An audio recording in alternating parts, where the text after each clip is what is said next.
Hey, what's up, guys? I just thought I'd do another quick book review here for you today. This one's one of my favorites. Now, I know we've done a lot of Sanderson and George R. Martin and some other things like that, but this one is one of my favorite series, and it's a classic one. It's a real classic one from the late 70s, and I think everybody's going to recognize it. The book I'm going to actually be reviewing is The First King of Shannara by Terry Brooks. Now this is the paperback book. And now first let me get into the Shannara series here. A lot of people are very intimidated by it because it's a classic series, and I think there probably is something like close to 20-something books. But I don't want you to worry about that right now.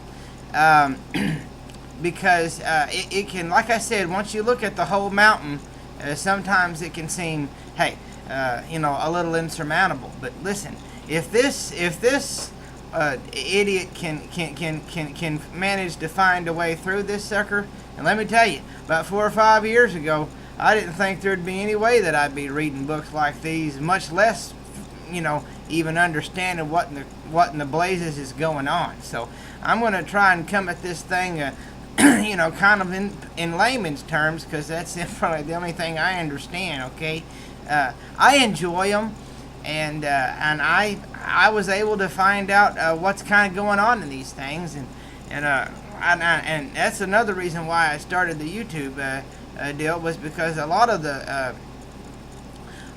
the reviews that I'm seeing are on people that are engrossed in the bubble, and if somebody that just wants to find out if it's a good book can sometimes be kind of left out in the dry because they don't really get what's going on, because the person reviewing it is talking as an insider, see. So I'm going to try to tell you as an outsider, because hey, if there's one thing I know, it's being an outsider, I'll tell you that. But anyways,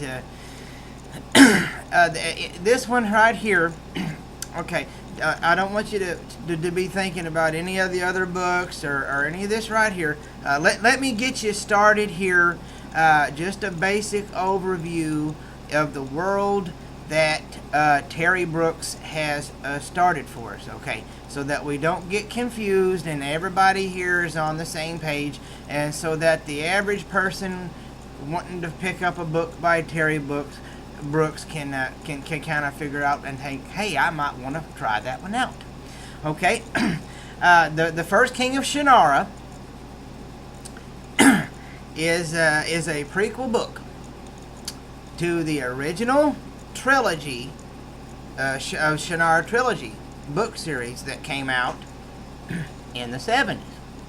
Classic series, and it's now called the original trilogy. Kind of like Star Wars is now the first 3 movies. Now that's called the original trilogy, which before it was the only trilogy. But you see what I'm saying? Okay. So now that we got that going on, there was the original 3 books that Terry Brooks wrote, and okay, everybody loved them. Okay, now this one sets the stage for the original whole shaboodle. Okay, got what it is? All right. Now that we've got that going on here, I wanted to read this one first, and then later on we'll get into the whole shaboodle here. Okay, 2,000 years ago, there was a great war. Okay, apparently, in modern, in the future, there was an apocalyptic future to where we are now. Okay, and it was a great war. Weapons of mass destruction, and all these things of scientific technologies, and all of these things going on. Okay, well, and the fallout of all of this, all the men, actually, the survivors of this great war 2,000 years ago, eventually, because of the nuclear fallout and everything, had mutated into these different races. There were the men, there were the dwarves, there were the gnomes, there were the trolls, Uh, and of course, then we would later see they were the elves. Okay, and they were named after these age-old myths from the history of the Earth, because that's what they resembled now after all this nuclear fallout. Okay, but were they actually these creatures? No, but it was kind of like a life had repeated itself, or self-fulfilling prophecy, because we've decimated ourselves, and because of the nuclear radiation, you know, this is what's become of us. But now also a very important thing also happened with this apocalyptic thing was, and now the world is back to this, what is it? Yeah, a medieval times type of a deal now, because everything's gone. Well, the rise of ancient magics has come back. Because, science and technology was the ruin of the world. So obviously people have started to go out into seeking all these old lore and magics again, like they did in times way past. Like paganistic type things and dark magics and all kinds of different magics and fairy magics, and all of a sudden then, yeah, there's fairies in here too. But anyways, okay, so you got that far. Okay, all kinds of freaky stuff happening, people been mutated, doing magic now. Not a lots of science and technologies and stuff like that. That'll come later. Okay, now fast forward 1,000 years from that. Now you got this brother called Galifel. Okay, now he comes along and he gathers all these guys called the Druids together that can perform these awesome freaking deals of magic. And he, for the betterment of the world, is wanting to gather it all together at a place called Paranor. Okay? And he's going to get them all gathered together there, and he's going to establish the first Druid Council. Okay? And they're going to store up all the histories and the archives of not only the magics, but also the sciences and the alchemy and all the things that could possibly ever exist from the old world. This Galifel brother, we're going to store it here at Paranor for the benefit of all the world. Okay, that's what we're going to do. I'm sorry for my hick accent. I'm sorry. It's just I got to do it. But anyways, okay. So we got that going on here. All right, and. Well, so they've got all these tomes of books and everything into this deal. It's like a huge library, like the Library of Alexandria. Okay, well, now you've got this, one of the Druids, his name's Brona.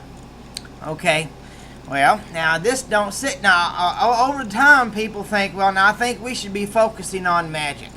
And then once again, it kind of goes into Star Wars, where you eventually had the Dark Jedi that split off from the regular Jedi, because the regular Jedi was like, well, we should just focus on this, and then the Dark Jedi was like, well, I don't know, why aren't we focusing on these right here? Why are you saying we can't do this and studying more of this dark side stuff?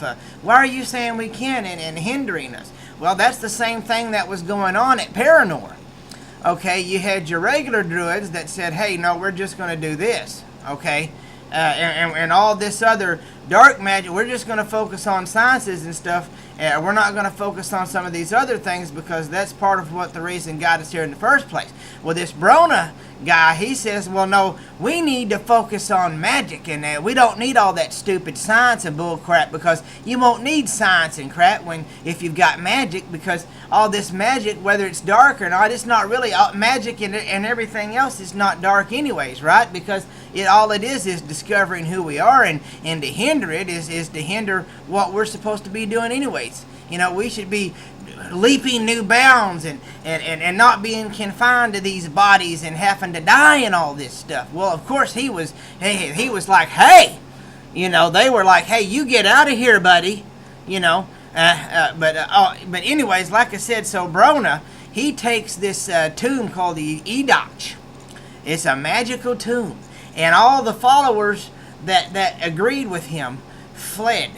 And they went ahead. Well, they didn't flee. They didn't flee. They left Paranor, and they're going to start their own thing. Well, this magical tomb, the Edach, kind of enslaved their minds into, and it kind of deceived them into thinking that all this, so they got into these things, and it overtook their mind to where all they could focus on was magic. Okay, so here we go. All right. Now, 250 years after that, okay, in this time, Brona and his followers have completely gone AWOL. They've completely lost it. All right, now they've gathered all these people. They've been talking to the men and some of the trolls and everything and the gnomes, okay, and then they've told these people, hey, we're going to go out and we need to conquer the world. And so what happens is the first war of the races, okay, where they're going out and using the men, and they go out and they start kicking some butt.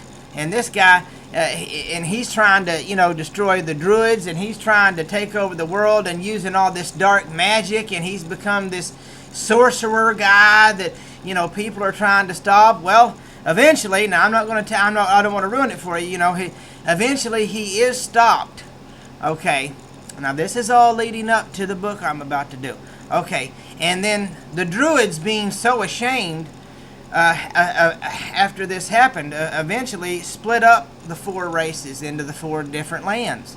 The gnomes, the trolls, the men, and the elves, and the dwarves, and all this. They split them up, and they're so ashamed that one of their own caused such death and destruction. Okay, well, now here we pick up 250 years after that.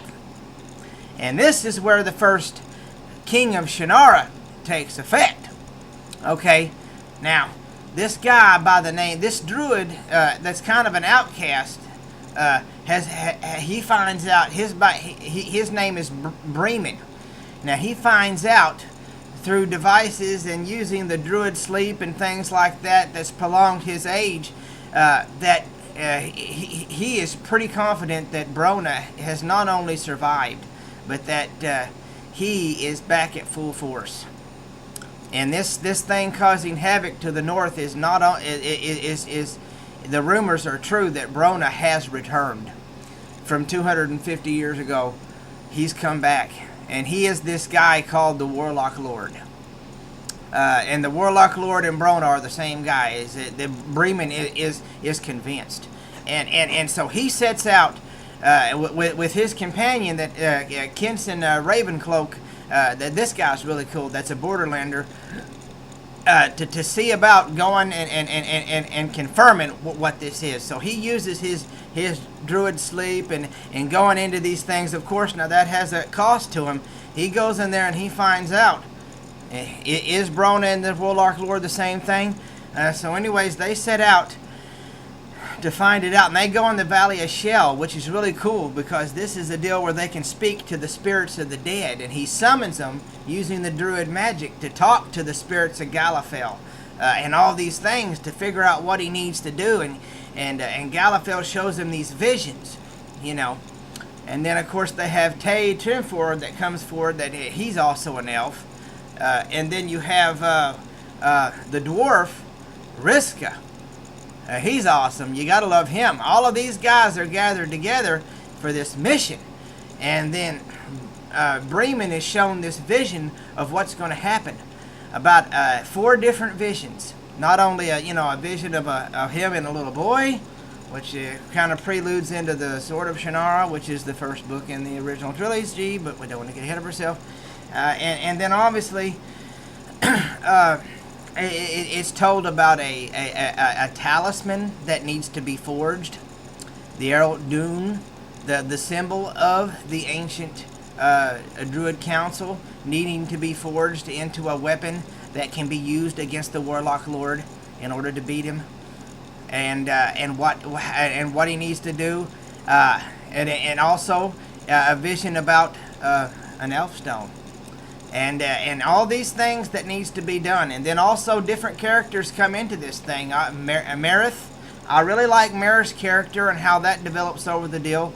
And then we meet Gerald Shannara. And I really like that because I'm thinking, well, how does it tie into the name Shannara? And we find out Gerald Shannara, hey, something's clicking here.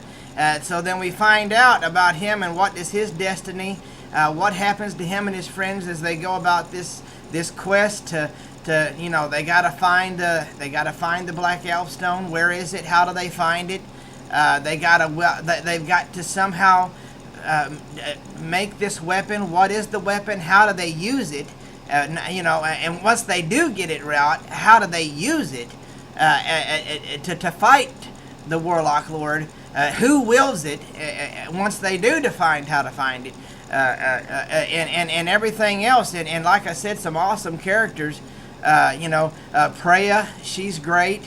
And the whole thing with her and Tay and Jarl Shannara and them loving, the whole kind of love triangle there with Tay, and man, that was a great story in the book. He was a druid, so they don't have wives, but and then that and then Jurl, and then she likes Jurl, but she likes him, and then Jurl likes this girl named Kensa, and it's interesting how that plays in the deal, and how that story develops all the way until the end there, right there at the end where you get the.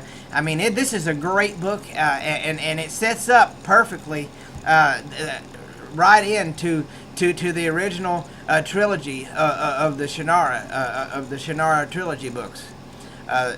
So pick this up. I highly recommend it. The First King of Shannara by Terry Brooks. Go out. It's only 434 pages. Man, it won't take you 2 or 3 days to. Heck, if I can do it, guys, you ain't got no problem at all. And hopefully that little quick note there helped you. So from my bookshelf to yours, happy reading.